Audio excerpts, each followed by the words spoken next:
সেটা আমরা বলে দেই। তোমরা খুনিকে গ্রেফতার করো, বিচার নিশ্চিত করো, আমরা একজনও এখানে থাকবো না। কিন্তু আমাদেরকে বুঝিয়ে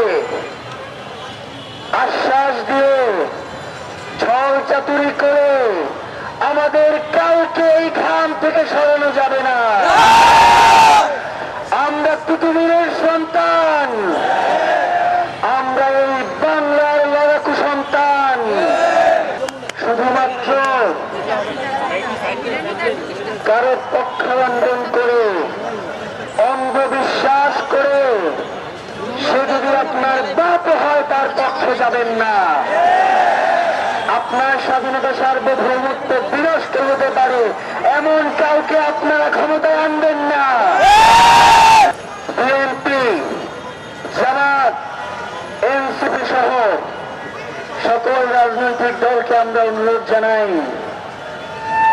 ইনকিলাব মঞ্চের ওসমান হাদির বিচার নিশ্চিত করার দায়িত্বকে শুধুমাত্র এই জনগণের। আপনারা কেন সরকারকে বলেন না